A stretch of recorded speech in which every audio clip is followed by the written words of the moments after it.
So, welcome to today's talk.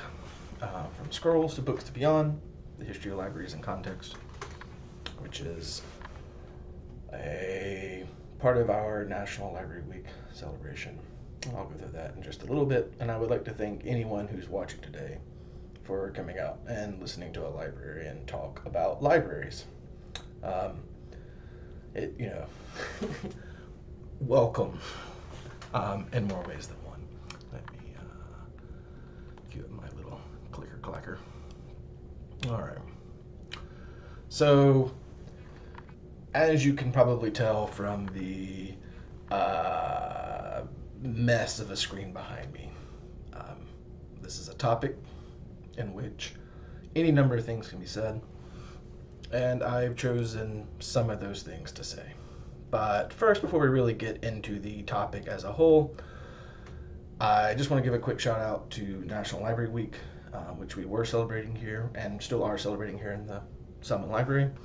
It is a weekly celebration of libraries, so that's hence the topic of this talk, and it has different libraries celebrate different ways. We've had a tech petting zoo, we've had a pizza event where there was library trivia attached. We have this talk.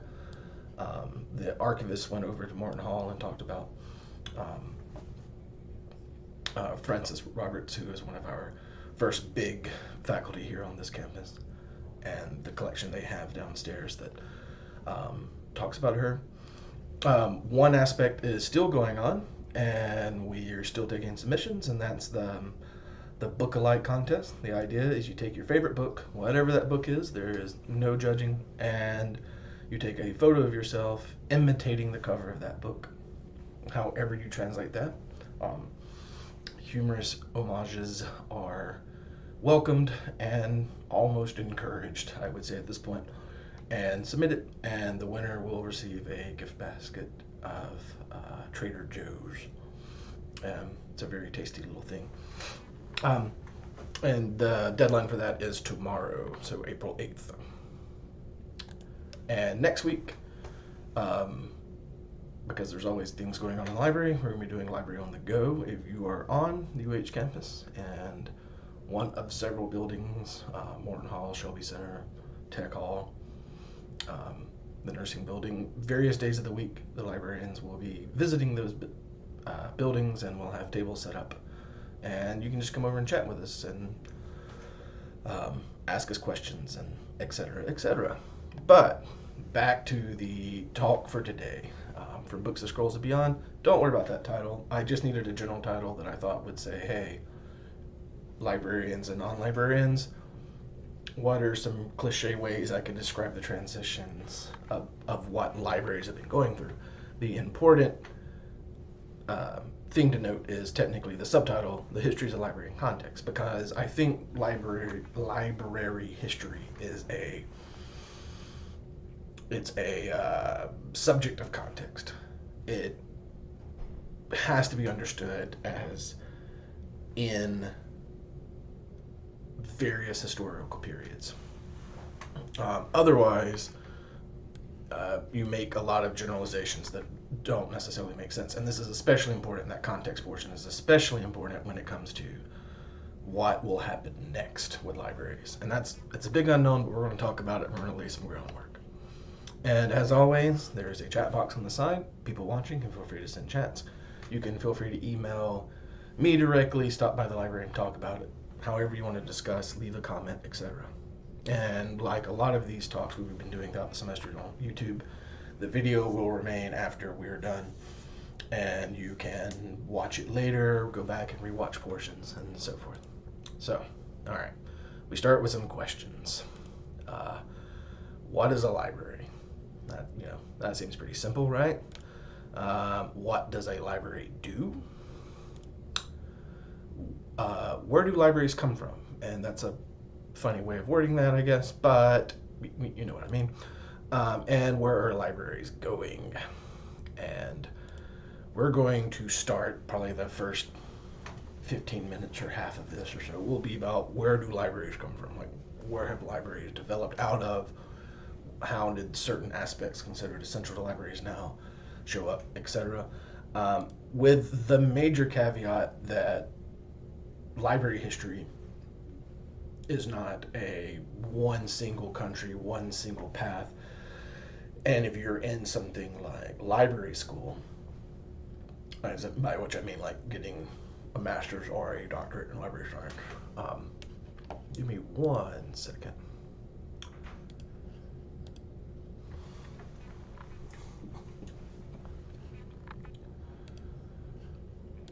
All right, I'm back. Um, Theoretically, I was gone for half a second, but now I'm back.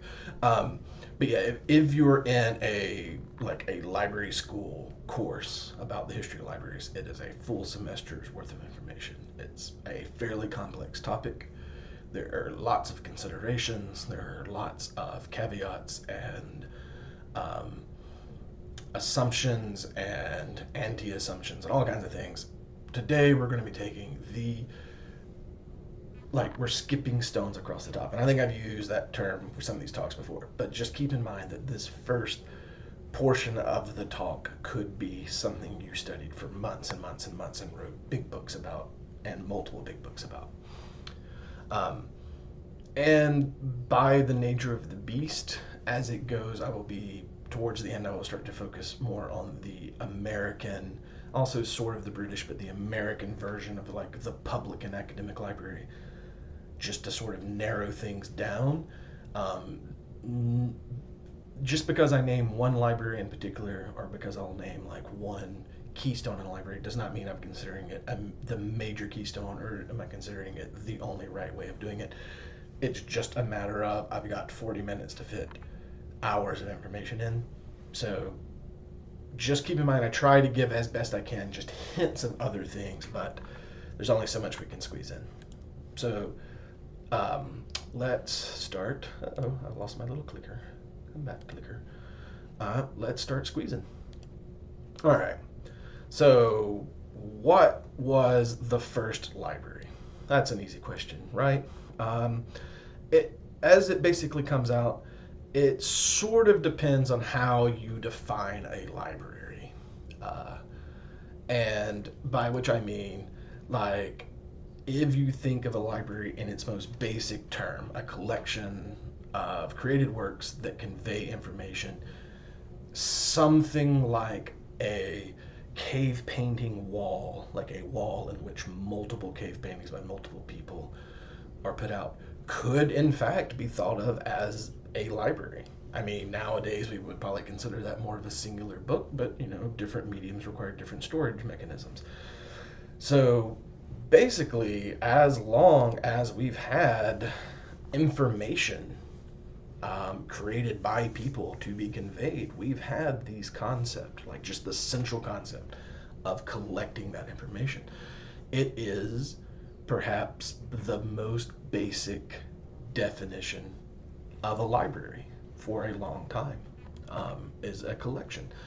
And the early proto examples of libraries, but when there could be some debate of how well the term applies, often were collections of receipts, collections of contracts, that kind of thing. Like, they weren't necessarily there to provide access to materials. They were there to store those materials so that people could refer back to them in legal or civic matters. So again, less to share the information and more to store it, but still that primary goal is collection. When you get into the second millennium BC, you start getting a few collections that survive. Survive is the wrong word. A few collections that we're aware of that start looking more like what we might call a library.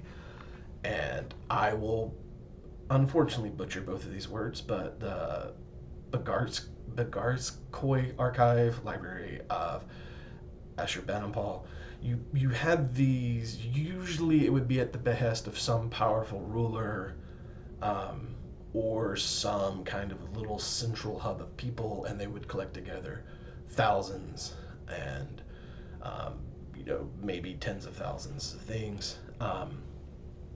you started seeing bigger collections grow, and you started to see things like the collections started to be organized because they got bigger. They had to have better organization so people knew what they have. So you started having whole rooms dedicated. So at this time, we're not even necessarily to the scroll level of things. Like we're still looking at like clay tablets. So what they would do is they'd have a tablet about something, and then like on the side they would chisel what that tablet contained, and they would kind of put that into a collection.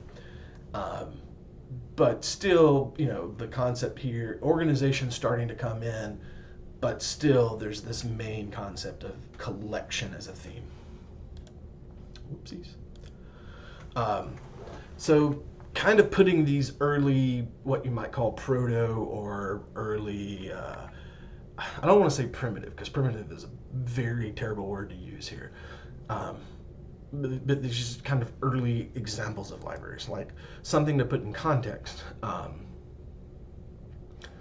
You're starting to see, even at this time, that even though the initial urge of collection is still to kind of preserve sort of legal and commercial documents, you're starting to see increasing amounts of myth, religion, lore, stuff that its main purpose is actual literacy, but even though the overall literacy rate is still really low.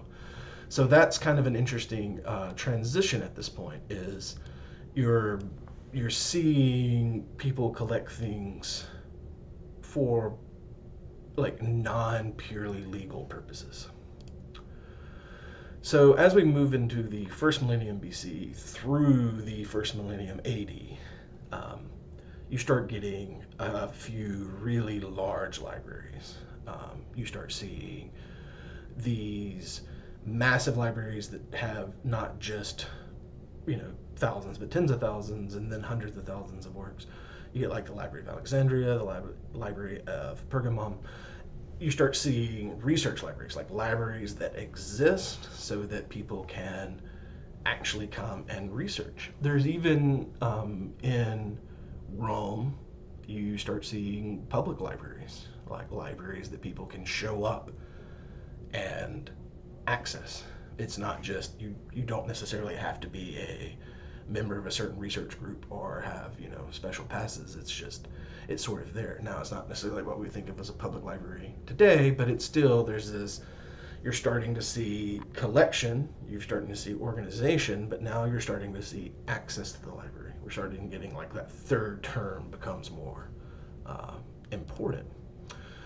You also, at this time, started to see what is a fairly modern idea, which you had the private library. Like you started to see increasing numbers of rich people, including illiterate rich people, gather big amounts of books, scrolls, etc., scrolls and tablets, and build shelves on their wall so visitors would come to their villa and they would see these huge collections of literature, whether or not the person even read it. So it's the kind of thing that hasn't really changed from some of the ways that you go to certain law offices and they just have lots of legal books on the wall that they don't actually touch because they don't need them, but it's there to impress by the implication of literacy. So that's something that's been around for a while, and it's kind of an important consideration because in the modern mindset, the notion of just copying some work is kind of odd to us.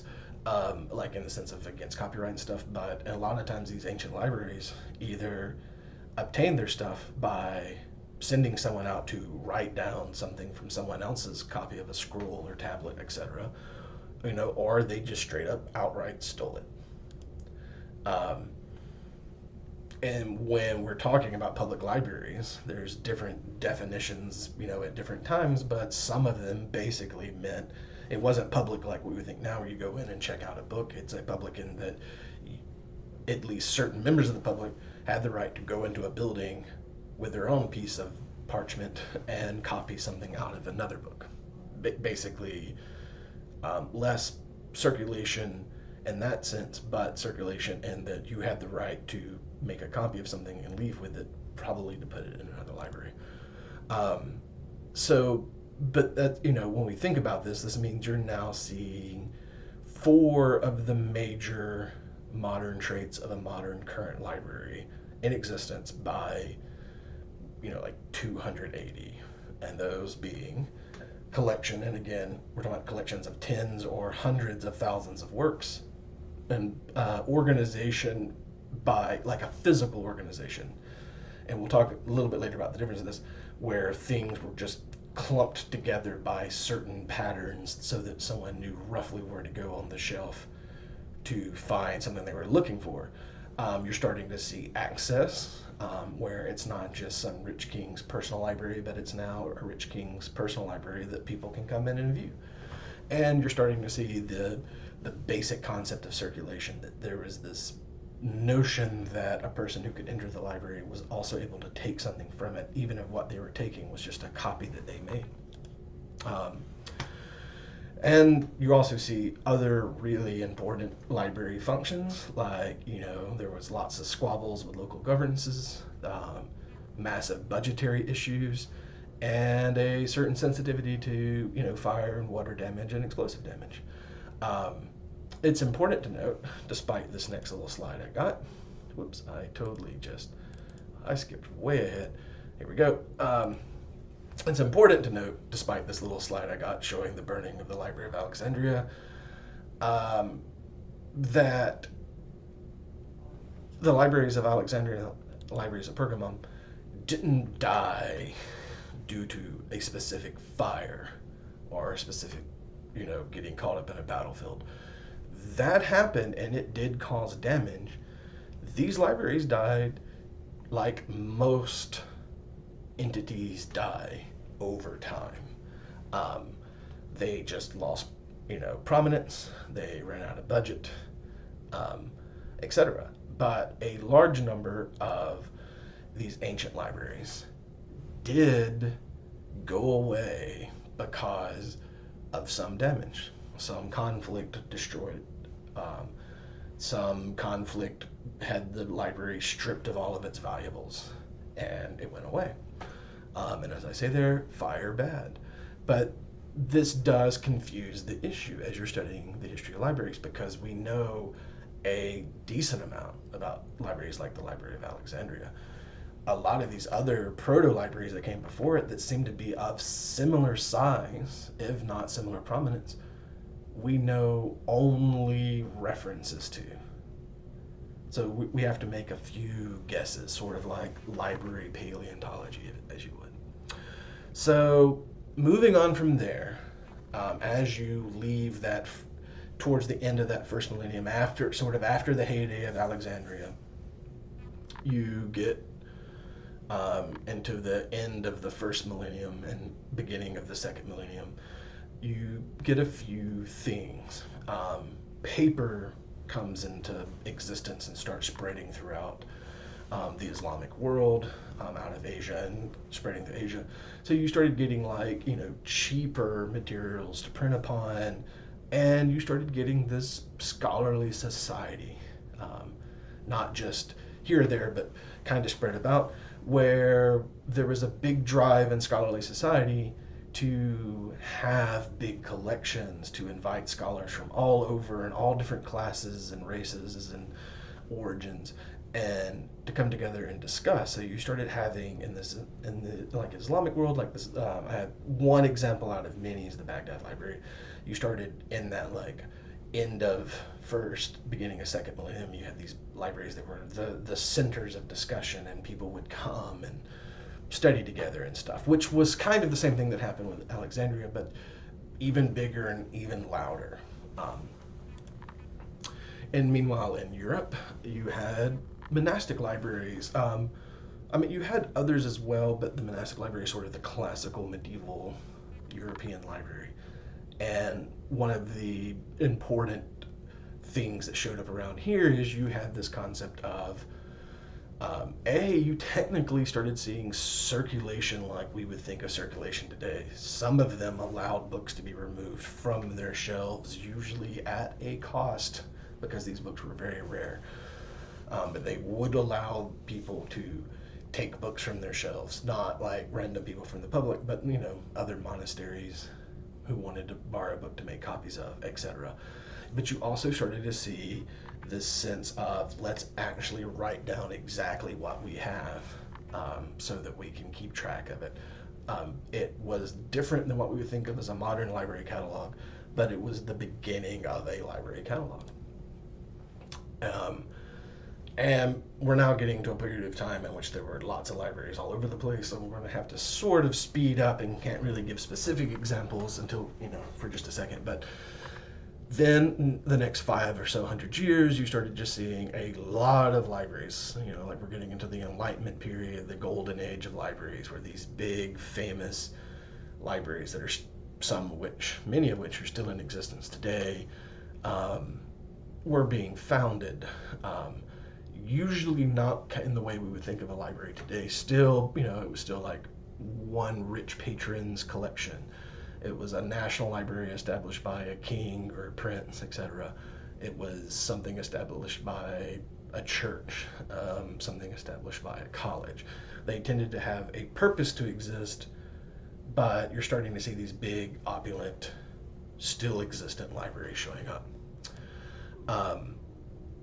The notion of public access is effectively unheard of.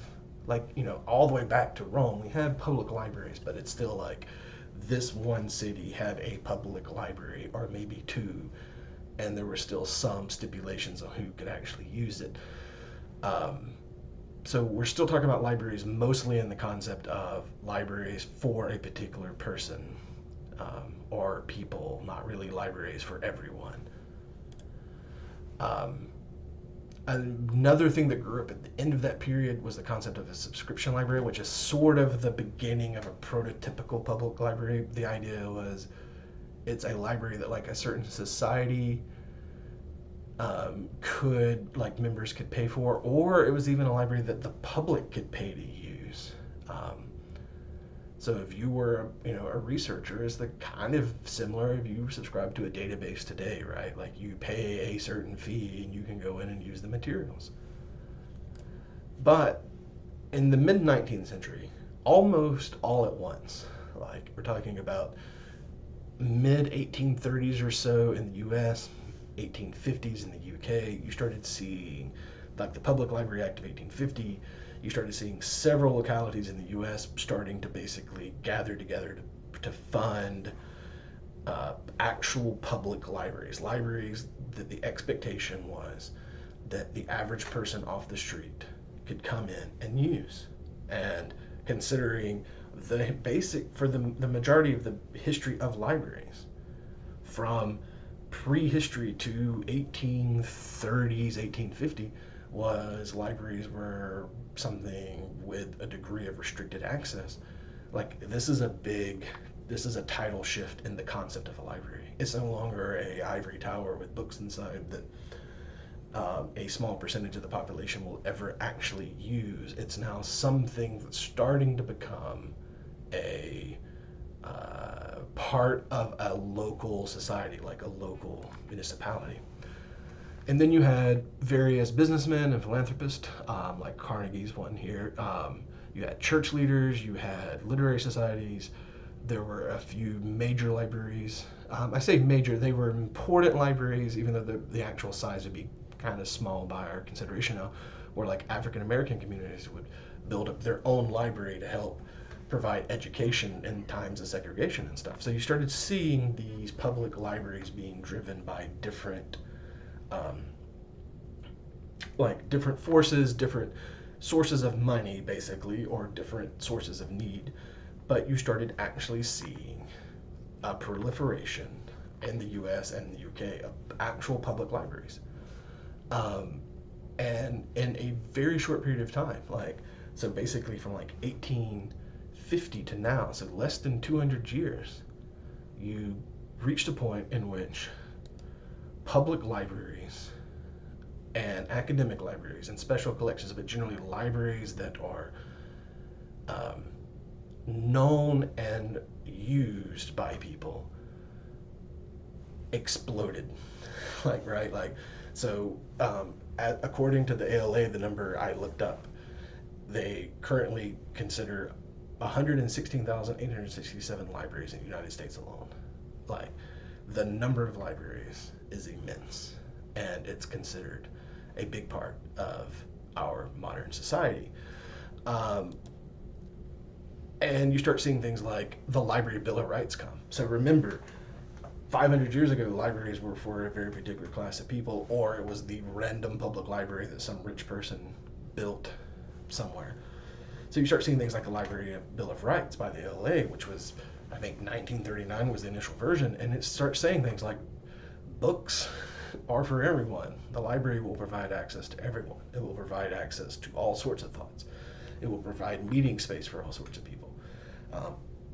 All people, regardless of their origin, age, background, or views, possess the right to privacy and confidentiality in their library use. You start seeing this move away from libraries are for my rich friends to libraries are by their nature for the people to use to access information. So remember, initially the theme of libraries was collection, and for 5,000 years mostly the theme was collection. You're now seeing in the last 100 years the theme is access. It's a transitional thing. Another big innovation that came out with this explosion of libraries is we moved away from the old classification system, the old catalog system, which was basically books about gardening go on the gardening shelf, and the book about growing roses is in gardening shelf spot 7, to these much more translatable, portable versions like the Dewey Decimal System, the Library of Commerce classification system, and others in other countries and others in more specific libraries. You start seeing this where, and I purposely just went to Google Images, search call number, and picked 3 images at random because these are 3 completely different libraries. None of them are UAH, but all of these call numbers are recognizable no matter whether you're using our library or their library. Like, you can locate these books on shelves, so it makes things a lot more portable. You can change your space of shelves. You can get new books that fit into their order with old books.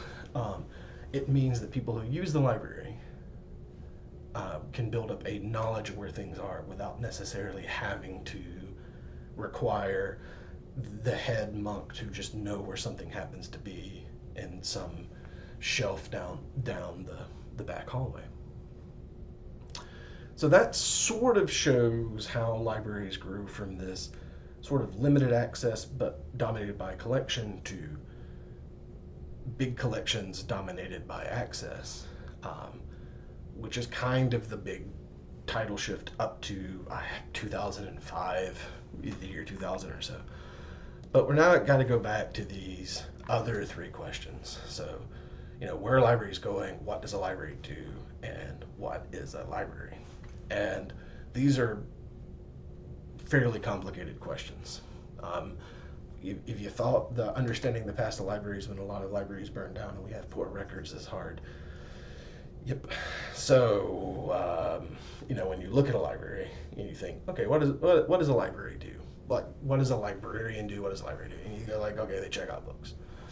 And then CDs, records, sure, a lot of libraries have that. A lot of people check out like music from libraries. That was when I was in college, you see the LPs and stuff. You get special collections. That's pretty common. And I do have an etc. over there for, just because there's always an etc. You get special collections though, where different local libraries have some different local special collections. DVDs, Blu-rays, sure. You got video games, that's kind of popular nowadays. Newspapers, that's been around for a minute. 3D printers, yeah, there's a lot of talk about libraries and makerspaces, events, programming. It's a pretty big deal. Like libraries nowadays, you tend to think about them when you hear about them in the news, it's because they're having some convention or they're having some special meeting or something. You got story times, a very popular event programming. Like if you have a small kid, there's a chance you go to the library on Saturdays to let the librarian read books to them and stuff, especially during the summer, right? Which of course leads to some people use that libraries to be free babysitting. They literally leave their kid, and then there's some question there, right? Because you have had cases where single working moms leave their kids at the library because how else are they going to afford babysitting? And that brings up a lot of, a lot of things. Genealogy. A lot of libraries are driven by a lot of genealogical research. Like older patrons, especially, will spend a lot of time in the library talking about genealogy, so it gets, brought up quite a bit. Let's see. Legal research. No, technically, libraries are not really supposed to help people with legal research, but you do have legal libraries, and that same way you got medical libraries, and so there are libraries that help with legal research and medical research, at least pointing them to the right thing. I mean, you even got seed libraries. You got libraries that check out seeds to people. I'm not sure the exact way that works, if you're supposed to bring back the seeds from the plants that you grew, but and there's, I think that, clothing. There are libraries that allow people to check out clothes, in the sense of like, hey, I've got a job interview, but I haven't had a job in 6 months. I don't really have any up-to-date clothing. I check out the clothes, go to my job interview, and bam, I can get a job. That's kind of cool, right? There's temporary shelter, and this is when you're getting into that slight kind of controversial thing, but a lot of libraries, because they're big open and access buildings with air conditioning, in a lot of bigger cities, you get a lot of people who don't have anywhere to go in the heat of the summer or like the cold of the winter, so you get a lot of people who spend at least some time of the day inside a library where they can seek basic human personal comfort. But this leads to some things like librarians having to be trained in first aid, because they got to apply first aid to people who overdose in the library bathrooms. Like, there are librarians being recommended to take first aid for exactly this reason. You get laptops, technology, you get meeting spaces, you get like study rooms, you get all these things that librarians, especially public librarians, but also other types, get all these things librarians are expected to do. And so legitimately, one of the possible subtitles for this talk, or initial subtitles of this talk, was "Help, our librarians are drowning." Because while people still trust libraries as sources of information, and they do, like, their studies show that librarians are up there with like nurses as the profession that people trust for information, you start seeing things like overall usage is going down, and a lot of libraries have budget increases that are under the rate of inflation, which technically is a budget decrease. And then other libraries are either flat, like as in they don't increase at all, they've been the same for years, or they're straight up having their budget reduced, which is definitely a decrease. So you're at a point, right, like where libraries are being expected to do a lot more things, many of which have nothing to do with a collection of books and everything to do with access. But that access is things like access to a place to sit when it's hot outside and the human body needs to not be 100 degrees. Or it's access to meeting spaces when your local organization needs to have a meeting and no one else, like no other organization in town, is ever expected to host public meetings except the library. Or it's access to 3D printing that doesn't cost membership to something. So you're seeing this notion where librarians are having to deal with this just constant transitional state. As I worded, oh shoot, yeah, we'll get to that in just a second. Let's actually put these in a slightly different order.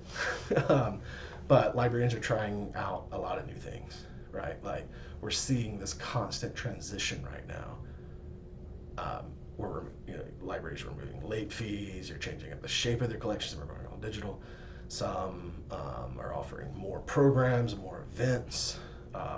Like the material budget, and a lot of studies I've seen, the material budgets of libraries is just dripping straight on down. It's now not necessarily the absolute smallest thing people spend budgets on in libraries, but it makes up a like 10%ish, 11%ish of what people spend, of what library and administration spends on the library. So that collection, that central core idea of a library for the first 3,000-4,000 years of a library now is priority like 7. And while all this is going on, you have all these sort of questions, right? Like, libraries are becoming a stand-in for a lot of essential social services that other places aren't providing. You're starting to see by starting to see is probably the wrong word, but you're seeing, and I mean right now, like if you go to the newspaper right now and Google library ban or library gay, you're seeing a immense number of political actions, lawsuits, laws, all sorts of things where people are threatening to jail, fire, fine, chase off librarians who provide access to information if that information is something that particular group doesn't like. Like we're talking about actual laws that which a librarian who doesn't stop a youth from seeing a certain book is caught doing such a thing, that librarian is personally responsible and can be fined. And you're seeing the formation of these like library family councils where a group of people who aren't librarians are being formed to study a library's collection and provide feedback that must be followed by the library, but they're allowed to do it under closed doors and have their names unknown. So you're getting a lot of this just weird mixes of pressure. Librarians expected to do more, librarians under a lot more pressure for what their collection actually means, libraries having to do it for less money. And all of this is basically my way of saying that libraries are right now, drowning, but that basically just means we as an institution, academic, public, special, et cetera, are just in a massive state of transition. And there is no way that 100 years from now, the libraries that exist will be exactly identical to the libraries that exist now, and will especially be almost nothing like libraries that existed 100 years ago. And that's not necessarily a bad thing, but libraries are transitioning. The ALA 2015, so that's like 7 years ago, were predicting this, and they basically just said academic, public, and school libraries are experiencing a shift in how they're perceived by their communities and society. Remember, still perceived as a good source of information, somewhat poorly received as a source of actual places you would go for that information, if that makes sense. They're no longer just places of books. Libraries of all types are being viewed as anchors, centers for academic life, research, and cherished spaces. So what is my guess? What is Doug's guess about what the history of libraries and context will be when you change it to the futures of library and context? And so my guess is that future libraries will be more like a place and a concept than a pure function. I don't know if that makes sense, but try to, what I'm just saying is you will have libraries 100 years from now, but they will be almost purely about access to things and not really about the things that they're giving you access to. You won't go to a library for books per se. You'll go to a library to get access to books.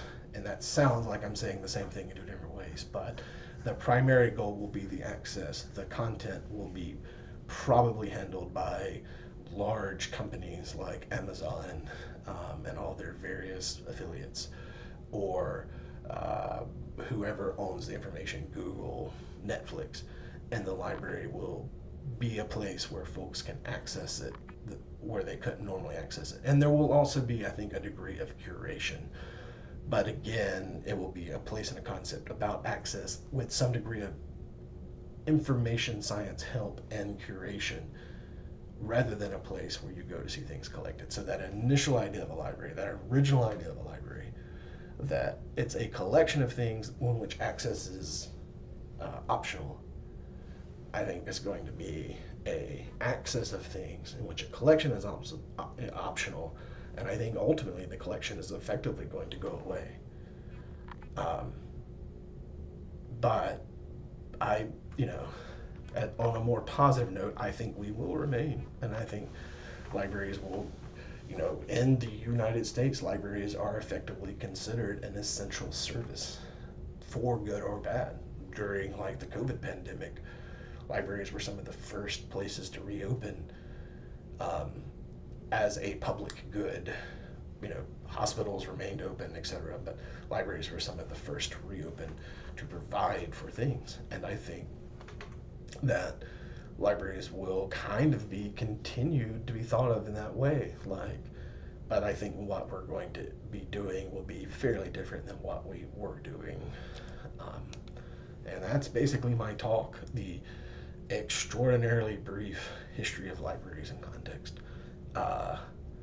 And or the history of libraries, and the fairly brief oh God, what are we going to do now portion. But again, as always, I am here for some questions if people have questions. And let me see if I can speed scroll back to this person. And just a reminder, as I'm kind of waiting to see if there's any questions or follow-ups, reminder that we have our book alike contest going. So if you are one of the handful of people who came out for today's stream and you have a book cover you would like to take a photograph of yourself emulating, please do. We look forward to it. We librarian humor is notorious. But I will leave that up for just a second and just give a moment to see if anything crops up along the way. And otherwise, I am basically done. And if you come across this video, in a day or two and are curious about something I said or disagree, leave a comment. You can email me. Let me scroll over. You can email me at that email address, or you can physically stop by the library and chat with me. I'm up for debate, and I don't know how, I definitely don't have all the answers, especially on a topic like this that would take many, many volumes of the library shelf, perhaps ironically. But with nothing happening, I'm about to go ahead and end the stream. I'll let it go, and look forward to seeing you at the Library on the Go. I personally will be at Charter Union next Friday, so April 15th from 9 to 12. Other librarians will be at other buildings at other times. So if you catch this and you're local, feel free to swing by and just chat. We like talking to people. All right. Thanks for attending, everybody. See you soon.